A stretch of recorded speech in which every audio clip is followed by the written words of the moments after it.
കഴിഞ്ഞ ദിവസം ലോകസഭയിൽ രക്തക്കറ വീഴാനുണ്ടായ സാഹചര്യം കോൺഗ്രസ് അംഗങ്ങളും BJP അംഗങ്ങളും തമ്മിലുള്ള വാക്കേറ്റം അത് കയ്യാങ്കളിയിൽ ചെന്ന് എത്തിയതിന്റെ ഫലമായിട്ടാണ് ജനാധിപത്യത്തിന്റെ ശ്രീകോവിൽ എന്ന് അവകാശപ്പെടുന്ന ലോകസഭയിൽ രക്തത്തിന്റെ കറ പതിഞ്ഞത്. ഇതിന്റെ കാരണമെന്ന് പറയുന്നത് നൂറ്റാണ്ടിന് മുമ്പ് അന്തരിച്ച ഡോക്ടർ BR അംബേദ്കറെ കുറിച്ച് കേന്ദ്ര ആഭ്യന്തര വകുപ്പ് മന്ത്രി ശ്രീ അമിത് ഷാ നടത്തിയ ഒരു പരാമർശമാണ്. കൂടെ അംബേദ്കർ എന്ന് പറയുന്നതിന് പകരം ദൈവം ദൈവം എന്ന് പറഞ്ഞാൽ അതുകൊണ്ട് കോൺഗ്രസിന് ഗുണം കിട്ടുമെന്നുള്ള ഒരു പരാമർശത്തിൽ നിന്നാണ് കോൺഗ്രസ് ഇത്രയധികം ബഹളങ്ങൾ ഉണ്ടാക്കുകയും അത് കയ്യാങ്കളിയിൽ ചെന്നെത്തുകയും അത് ലോകസഭയിൽ രക്തം വീഴുന്ന നിലയിലേക്ക് കൊണ്ടെത്തിക്കുകയും ചെയ്തത്. മോങ്ങാനിരുന്ന നായുടെ മേലൊരു തേങ്ങ വീണെന്ന് പറഞ്ഞതുപോലെ എന്നൊരു ചൊല്ല് മലയാളത്തിലുണ്ട്. അതിവിടെ പ്രസക്തമാണോ എന്ന് ചോദിച്ചാൽ ആണെന്നും അല്ലെന്നും പറയുന്നില്ല. എന്നാൽ ഈ രാഷ്ട്രീയപരമായ പാപ്പരത്വമാണ് ലോകസഭയിൽ കണ്ടത്. രാഷ്ട്രീയമായ പാപ്പരത്വത്തിന്റെ ഫലമായിട്ടാണ് അവിടെ നടന്ന കയ്യാങ്കളിയും മറ്റുമെല്ലാം. അല്ലാതെ ജനകീയ പ്രശ്നങ്ങൾ ഉയർത്തിക്കൊണ്ട് വരികയും അതിന്റെ ഫലമായിട്ടുണ്ടായ കയ്യാങ്കളിയോ രക്തക്കറ വീണതോ അല്ല. 140 കോടി ജനങ്ങളുടെ ഒരുപക്ഷെ 140 കോടിയിലധികം വരുന്ന ഇന്ത്യൻ ജനതയുടെ ആവശ്യത്തിന് വേണ്ടിയല്ല ലോകസഭയിൽ വാക്കേറ്റമുണ്ടായതും കയ്യേറ്റമുണ്ടായതും. ഈ 140 കോടിയിലധികം വരുന്ന ജനങ്ങളുടെ നേരിടുന്ന പ്രശ്നങ്ങള്, അവരുടെ ആരോഗ്യകരമായ പ്രശ്നങ്ങള്, അവരുടെ ദാരിദ്ര്യം ഇല്ലായ്മ ചെയ്യുന്നതിന് വേണ്ടി ഉള്ള ക്രിയാത്മകമായ പ്രവർത്തനങ്ങളുടെ ഫലമായിട്ടോ അല്ല ലോകസഭയിൽ ഭരണകക്ഷിയായ BJPയിലെ MPമാരും പ്രതിപക്ഷത്തുള്ള കോൺഗ്രസിന്റെ MPമാരും തമ്മിൽ ഏറ്റുമുട്ടിയത്. അവിടെ പരസ്പരം മത്സരത്തോടെ ഏറ്റുമുട്ടിയത് അംബേദ്കറുടെ പേരിലാണ്. ഇന്ത്യൻ ഭരണഘടനാ നിയമ നിർമ്മാണ സഭ എഴുതിയുണ്ടാക്കിയ ഭരണഘടന, ആ ഭരണഘടനയിൽ എന്തെങ്കിലും ചേർക്കേണ്ടതുണ്ടെങ്കിൽ ചേർക്കാനും എന്തെങ്കിലും മാറ്റേണ്ടതുണ്ടെങ്കിൽ മാറ്റാനും വേണ്ടി രൂപീകരിച്ച ഡ്രാഫ്റ്റിംഗ് കമ്മിറ്റിയുടെ കൺവീനറായിരുന്നു ഡോക്ടർ BR അംബേദ്കർ. ഭരണഘടന എഴുതിയുണ്ടാക്കിയതാവട്ടെ ഇന്ത്യൻ ഭരണഘടനാ നിയമ നിർമ്മാണ സഭയാണ്. ആ സഭ രൂപീകരിച്ചത് 1946 ആദ്യം അതിൽ 389 അംഗങ്ങളാണ് ഉണ്ടായിരുന്നത്.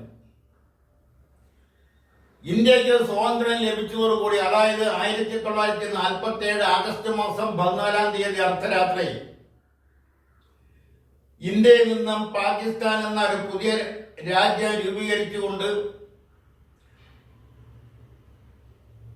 ഒട്ടേറെ പേർ മാറിയ സാഹചര്യത്തിൽ ഇന്ത്യൻ ഭരണഘടനാ നിയമ നിർമ്മാണ സഭയിൽ ഉണ്ടായിരുന്ന 389 അംഗങ്ങളിൽ 90 പേർ പാകിസ്ഥാനിലായി. ശേഷിക്കുന്ന 299 അംഗങ്ങൾ 2 വർഷവും 11 മാസവും 17 ദിവസവും എടുത്തുകൊണ്ടാണ് ഇന്ത്യൻ ഭരണഘടന എഴുതിയുണ്ടാക്കിയത്. അങ്ങനെ എഴുതിയുണ്ടാക്കിയ ഇന്ത്യൻ ഭരണഘടനയ്ക്ക് വേണ്ടി രൂപീകരിച്ച, അതിൽ മാറ്റങ്ങൾ വരുത്തേണ്ടതുണ്ടെങ്കിൽ മാറ്റങ്ങൾ വരുത്താനും കൂട്ടിച്ചേരലുകൾ ഉണ്ടെങ്കിൽ കൂട്ടിച്ചേർക്കാനും വേണ്ടി രൂപീകരിച്ച ഡ്രാഫ്റ്റിംഗ് കമ്മിറ്റിയുടെ കൺവീനറായിരുന്നു BR അംബേദ്കർ. അദ്ദേഹം അന്തരിച്ചിട്ട് 6 നൂറ്റാണ്ടിലധികമാകുന്നു. ഇന്ത്യയുടെ പ്രഥമ മന്ത്രിസഭ ജവഹർലാൽ നെഹ്റു മന്ത്രിസഭയിലെ നിയമ വകുപ്പ് മന്ത്രിയായിരുന്നു BR അംബേദ്കർ. എന്നാൽ അദ്ദേഹത്തിന് അവിടെ 1 വർഷം പോലും പൂർത്തീകരിക്കാൻ കഴിഞ്ഞില്ല എന്നുള്ളതാണ് വസ്തുത. കോൺഗ്രസിന്റെ അനിഷേധ്യ നേതാവ്, അന്നത്തെ ഭാഷയിൽ പറഞ്ഞാൽ ഇന്നത്തെ ഭാഷയിലും പറഞ്ഞാൽ തിരുവായ്ക്ക് മറുവായില്ലാത്ത ജവഹർലാൽ നെഹ്റുവിന്റെ അഭിപ്രായങ്ങൾ, തീരുമാനങ്ങൾ, നിർദ്ദേശങ്ങൾ, ഉപദേശങ്ങൾ അതെല്ലാം ശിരസ വഹിച്ചുകൊണ്ടിരുന്ന ഇന്ത്യൻ നാഷണൽ കോൺഗ്രസ്, ആ ഇന്ത്യൻ നാഷണൽ കോൺഗ്രസ് രൂപീകരിച്ച മന്ത്രിസഭയിലെ നിയമ വകുപ്പ് മന്ത്രിയായിരുന്നു BR അംബേദ്കർ. നെഹ്റു മന്ത്രിസഭയിൽ നിന്നും രണ്ടാമത് രാജിവെക്കുന്ന മന്ത്രിയാണ് അംബേദ്കർ. ആദ്യം രാജിവെച്ചത് ഡോക്ടർ രാജേന്ദ്ര പ്രസാദാണ്. അങ്ങനെ അന്ന് ജവഹർലാൽ നെഹ്റുവുമായി യോജിച്ചു പോകാൻ കഴിയാത്ത രാഷ്ട്രീയ സാഹചര്യം ഉണ്ടായതുകൊണ്ടാണ് ഡോക്ടർ BR അംബേദ്കർ നെഹ്റു മന്ത്രിസഭയിൽ നിന്നും രാജിവെക്കേണ്ടുന്ന രാഷ്ട്രീയ സാഹചര്യം ഉരുത്തിരിഞ്ഞു വന്നത്. അതായത് കോൺഗ്രസ് നേതൃത്വം കൊടുക്കുന്ന മന്ത്രിസഭ. അപ്പൊ കോൺഗ്രസുമായിട്ടാണ് അംബേദ്കർ എന്ന അഭിപ്രായ ഭിന്നത ഉണ്ടായി. ആ കോൺഗ്രസുമായിട്ട് രാഷ്ട്രീയപരമായി യോജിച്ച് പോകാനാവാത്തത് കൊണ്ടാണ് ഡോക്ടർ അംബേദ്കർ നിയമ വകുപ്പ് മന്ത്രിസ്ഥാനം രാജിവെച്ചത്. ഇതെല്ലാം പുതിയ തലമുറയിൽ പെട്ട കോൺഗ്രസുകാർക്ക് അറിയില്ലെങ്കിലും പഴയ തലമുറയിൽപ്പെട്ട വായനാശീലമുള്ള കോൺഗ്രസുകാർക്കെല്ലാം ഇതറിയാം. കാര്യങ്ങൾ ഇങ്ങനെയെല്ലാം ഇരിക്കുമ്പോഴാണ് ഇപ്പോൾ ലോകസഭയിൽ കയ്യാങ്കളി നടന്നത്. ഈ നിയമനിർമ്മാണ സഭയിൽ 17 അംഗങ്ങൾ മലയാളികളായിരുന്നു. അത് തിരുവിതാംകൂറിൽ നിന്ന് പട്ടം താണുപിള്ളയും R ശങ്കറും PS നടരാജപിള്ളയും, തിരുവനന്തപുരം പാർലമെന്റിലെ പ്രഥമ അംഗമായിരുന്ന ആനി മസ്കീനും, ദാക്ഷായണി വേലായുധനും, PT ചാക്കോയും അടക്കമുള്ള 6 പേര് തിരുവിതാംകൂറിൽ നിന്നും, കൊച്ചി ഭാഗത്ത് നിന്ന് PT പനമ്പള്ളി ഗോവിന്ദ മേനോൻ മാത്രവും ബാക്കി 10 പേര് മലബാർ ഭാഗത്ത് നിന്നുമാണ് ഭരണഘടനാ നിയമ നിർമ്മാണ സഭയിൽ അംഗങ്ങളായി. അങ്ങനെയാണ് 17 മലയാളികൾ ഇന്ത്യൻ ഭരണഘടന നിയമ നിർമ്മാണ സഭയിൽ അംഗങ്ങളായി വന്നത്. ഇതെല്ലാം പഠിക്കാതെ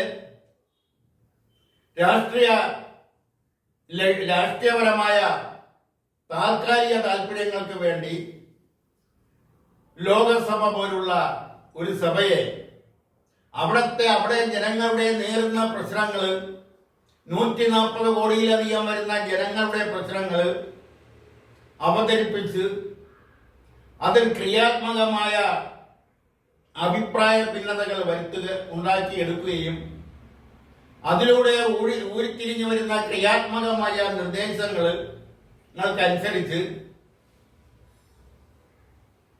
കാര്യങ്ങൾ നടപ്പിലാക്കുകയും ചെയ്യേണ്ടുന്ന ഇന്ത്യയിലെ ഉന്നത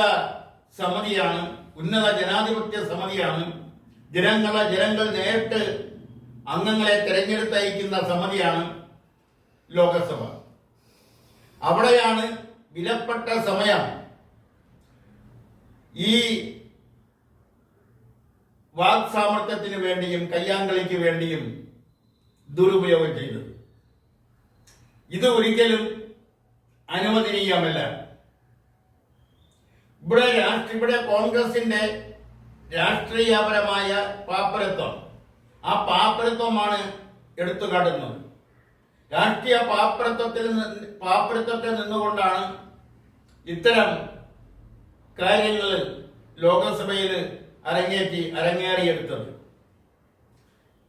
ഈ കാര്യത്തിൽ എടുത്തു പറയേണ്ടുന്ന മറ്റൊരു വസ്തുത, ഇവിടെ ഇടതുപക്ഷ അംഗങ്ങളും ഇവരോടൊപ്പം കോൺഗ്രസിനോടൊപ്പം ഒട്ടി നിൽക്കുന്ന ഒരു സ്ഥിതിവിശേഷമാണ് പലപ്പോഴും കാണാൻ കഴിഞ്ഞത്.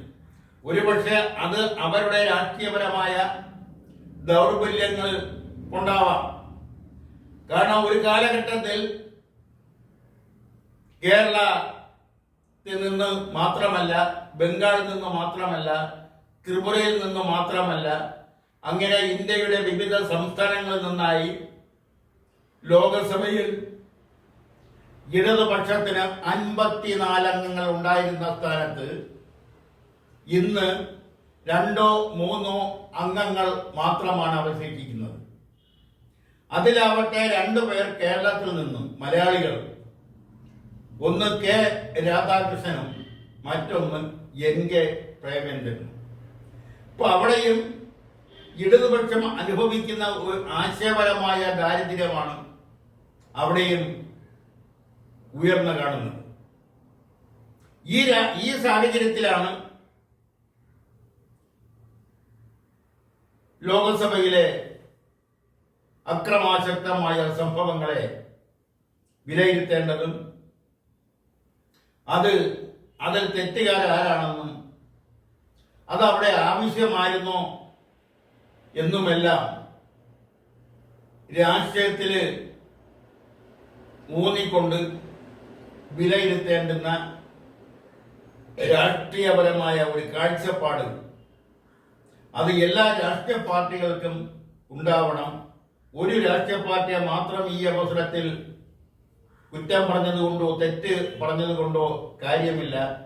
പാർലമെന്റ്, ലോകസഭ, അതുപോലെ തന്നെ രാജ്യസഭയായാലും അത് ജനകീയ പ്രശ്നങ്ങൾ ഉയർത്തിക്കാട്ടുന്നതിന് വേണ്ടിയും ജനങ്ങളുടെ നേരിടുന്ന പ്രശ്നങ്ങൾക്ക് പരിഹാരം കാണുന്നതിന് വേണ്ടിയുള്ള ക്രിയാത്മകമായ ചർച്ചകളിൽ പങ്കെടുത്തുകൊണ്ട് പുതിയതായി എന്തെങ്കിലും പദ്ധതികൾ ഉണ്ടെങ്കിൽ അത് അവതരിപ്പിക്കാനും നിലവിൽ ഉള്ള പദ്ധതികളിൽ എന്തെങ്കിലും കുറ്റങ്ങൾ ഉണ്ടെങ്കിൽ അത് ചൂണ്ടിക്കാട്ടാനും അത് തിരുത്തിക്കൊണ്ട് പുതിയ പദ്ധതികൾ ആവിഷ്കരിച്ചുകൊണ്ട് ജനങ്ങൾക്ക് പ്രയോജനകരമായ രീതിയിലുള്ള ചർച്ചകളും വിമർശനങ്ങളും നിർദ്ദേശങ്ങളുമാണ് ലോകസഭയിലും രാജ്യസഭയിലും നടത്തേണ്ടത് എന്ന് ഈ അവസരത്തിൽ അടിവരയിട്ട് പറഞ്ഞുകൊണ്ട് ഇന്നത്തെ പ്രതികരണം ഇവിടെ പൂർത്തിയാക്കുന്നു.